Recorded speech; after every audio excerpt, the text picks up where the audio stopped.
Think and Grow Rich Chapter 6. Imagination. The Workshop of the Mind. Extended Edition. Introduction. Welcome to this profound and detailed exploration of Chapter 6 of Napoleon Hill's timeless masterpiece, Think and Grow Rich. This chapter, titled Imagination, is officially designated as the fifth step toward riches. It is one of the most transformative sections of the book because it deals with the very origin of all human achievement. Napoleon Hill famously describes the imagination as the workshop of the mind, the internal laboratory where all plans created by man are fashioned, refined, and brought to life.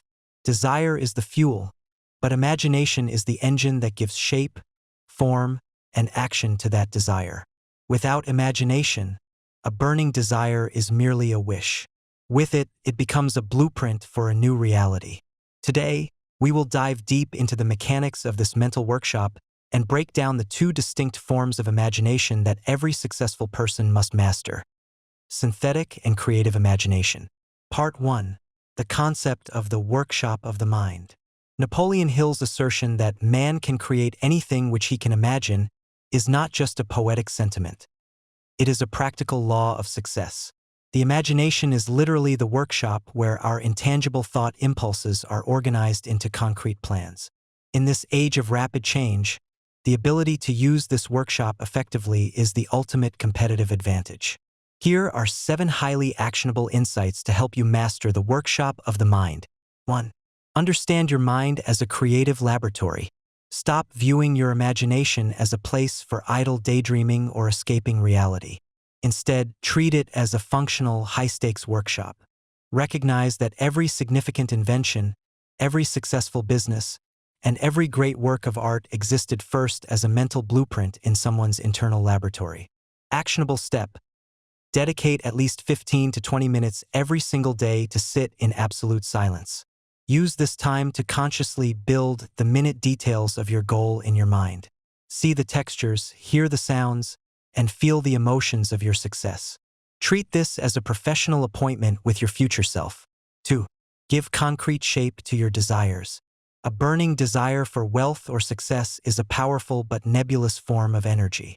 Until it is processed through the imagination, it remains abstract and unusable. The workshop's primary function is to take this raw material of desire and mold it into a concrete, actionable plan. Actionable step: write down your primary goal or desire at the top of a page. Then, immediately challenge your imagination to sketch out 3 different, specific paths you could take to achieve it. Don't worry about perfection yet. Focus on giving the energy a direction. 3. Harness the power of an age of rapid change. Hill points out that we live in an era where the imagination is more valuable than ever before. Rapid technological shifts and social changes provide constant new stimuli for the mind. Those who are alert to these changes can use their imagination to adapt and find opportunities where others only see chaos. Actionable step: cultivate a habit of trend synthesis. Look at a new technology or a shift in consumer behavior and ask yourself, how can I combine this new tool with my existing expertise to solve a problem that didn't exist 5 years ago? 4. Revive your quiescent imaginative faculty. For many adults, the imaginative faculty has become weak through years of inaction or practical thinking. Hill calls this state quiescent. However, the imagination never truly dies. It only sleeps. Like any muscle, it can be revived and strengthened through consistent, intentional use. Actionable step: engage in mental calisthenics. Every morning, try to come up with 10 new ideas for improving your life or business. Most will be bad, but that's not the point. The goal is to exercise the faculty itself until it becomes sharp and responsive again. 5. Bridge the gap between the abstract and the concrete. The workshop of the mind is the essential bridge between the thought impulse of desire and the physical reality of money. The most critical moment in this workshop is when you move from thinking to writing. Writing is the first physical act of creation. Actionable step: never leave your mental workshop without a written blueprint. The moment you reduce a plan to writing, you have taken the first step in transmuting a thought into a physical thing. This act anchors your imagination in the material world. 6. Intentionally seek out new stimuli. The imagination does not work in a vacuum. It needs raw data to process. Hill emphasizes that exposure to different ideas, cultures, books, and people provides the fuel for the workshop. The more diverse your input, the more innovative your output will be. Actionable step: practice intellectual cross-pollination. Once a month, read a book, attend a lecture, or watch a documentary in a field that is completely unrelated to your own. This provides your synthetic imagination with new building blocks to work with. 7. Align with the immutable laws of nature. Nature itself is a master of organization, turning microscopic energy into complex life forms. By using your imagination to organize your thoughts into plans, you are aligning yourself with the same laws that created the universe. Actionable step: practice visualization with emotional resonance. When you visualize your goal in your workshop, don't just see a static image. Imagine the specific sounds of your success, the smells of your new environment, and most importantly, the profound feeling of accomplishment. The more real it feels, the more effectively your subconscious will work to realize it. Part 2. The two forms of imagination. To use the workshop of the mind effectively, you must understand the two distinct ways it functions. Napoleon Hill identifies these as synthetic imagination and creative imagination. 1. Synthetic imagination, the workhorse of success. Synthetic imagination is the faculty we use most frequently in our daily lives and careers. It does not create anything entirely new from scratch. Instead, it works with the accumulated material of your experience, education, and observations. It is the art of rearrangement, the power of combination.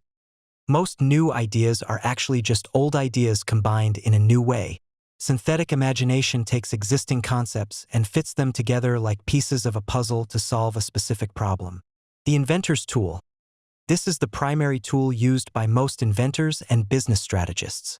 They see what already exists and imagine a more efficient or profitable way to arrange it. The Coca-Cola lesson. Hill uses the story of the enchanted kettle to illustrate this. The secret formula for Coca-Cola was just a piece of paper until a young clerk used his synthetic imagination to add a new idea, a vision for massive distribution and marketing. The formula didn't change, but the combination of the formula with a new plan created a global empire. Actionable step for synthetic imagination: practice combinatorial thinking. Take two completely unrelated products or services, for example, a coffee shop and a laundromat, and spend 10 minutes imagining how they could be merged into a single, highly profitable business model. This trains your mind to see new patterns in old data. 2. Creative imagination, the gateway to genius. Creative imagination is a much rarer and more powerful faculty. This is the channel through which the finite mind of man has direct communication with infinite intelligence. It is the source of what we call hunches, flashes of inspiration, and entirely original ideas that have never existed before. Tuning into the infinite. While synthetic imagination works with what you already know, creative imagination taps into a universal field of knowledge. It is how we receive ideas that seem to come out of the blue. The role of desire. This faculty does not function on command like synthetic imagination. It becomes active only when the conscious mind is vibrating at an extremely high frequency, usually when it is intensely stimulated by a burning, obsessive desire. Receiving thought vibrations. Creative imagination is also the faculty through which we tune in to the subconscious minds of others, often described as being on the same wavelength as another person. Actionable step for creative imagination. Cultivate strategic receptivity. When you encounter a problem that your logic and synthetic imagination cannot solve, clearly state the problem to yourself, then deliberately relax. Go for a walk, meditate, or listen to music. Create the mental silence necessary for a hunch or inspiration to flash from your creative imagination into your conscious awareness. Part 3. The practical application of imagination. Napoleon Hill reminds us that ideas are the beginning points of all fortunes. But an idea is a product of the imagination, and it must be nurtured.